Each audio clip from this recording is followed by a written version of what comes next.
Welcome to Vespertine Gardens. My name is Craig. This is my wife Jill, and Arlo up here, Ida, and our dog Scout.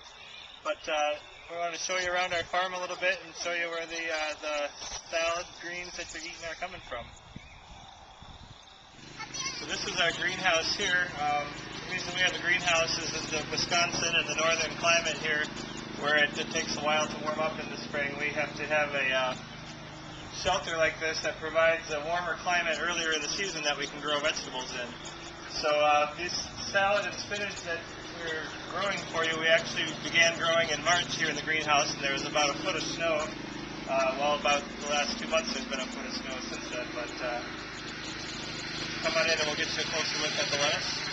So with the lettuce and the spinach that you guys are going to be trying, I'll show you the two different ways we grow them. They're different plants and they have a little bit of a different technique.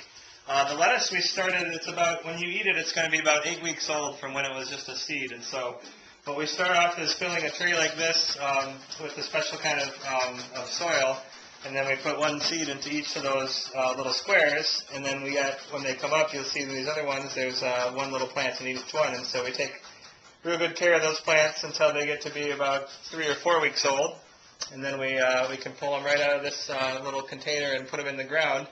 And we will show you the lettuce over there that's getting a little bit closer to being full. And then the spinach, we do a little bit different. We grow the spinach right in the ground in the greenhouse, so it gets seeded right into the soil. And you can see kind of the different stages. The early spinach there is about 2 weeks old. And then here is about 4 weeks old. And over here is about 6 weeks old. And we look for the leaves to be about this size. And you pick them right off the plant, and you can eat them fresh right off the plant. And you'll see we've got 3 different kinds of spinach that we're growing for you. One of them is called the red spinach. It's called cardinal, like the bird. And it's got a red stalk. And the other 2 are corvair and taillis.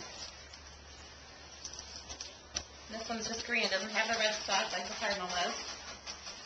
The spinach here, that is kind of the final product before we pick it and harvest it and bring it to you. This is about 6 weeks old. You can see how big these leaves have gotten. And we'll pick all this by hand. You know, if it was a really big farm, we might use equipment and machinery, but we're just going to come through like that, pick individual leaves and then wash them and bring them to school for you. And you can see salad mix over here in the different colors, and when you have different colors in your food, it's full of many different nutrients. So we look for a lot of food to have different colors. You can see different maroons and purples in the salad mix here. And then we also chose 3 different types of lettuce. We wanted to get a variety of color, but we used this one here, which is called the Butter Crunch Butterhead lettuce. And that we like. It's really nice flavor, and it's when it's full, before we bring it to school, it's going to be a nice big size head. And then we've got 2 kinds of romaine lettuce. This is just a regular green one like you probably used to see it in the store. And then they also have red romaine lettuce, and then this one is a combination of the green and the red. And you see the red and the green specks on the leaves. This is called flashy troutback lettuce, and if you've ever fished for trout or seen trout fish, that's because that's kind of what the speckles and colors of their skin looks like that.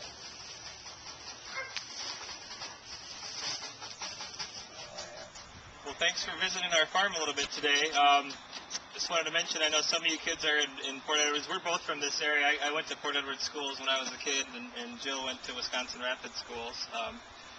But this land that we've been farming here has been, it was my great-grandfather's land 70 years ago, so we're the 4th generation to be farming it. And we think it's important that we can continue the farming tradition on the land and providing healthy, nutritious local produce for the schools and businesses in our community. So now you know who we are and why it's important to eat local food. It helps the environment, it's healthier for you and your bodies and your future, and it supports your local community. So those are good questions to ask yourself each meal that you're eating. Where did your food come from, and who is your farmer?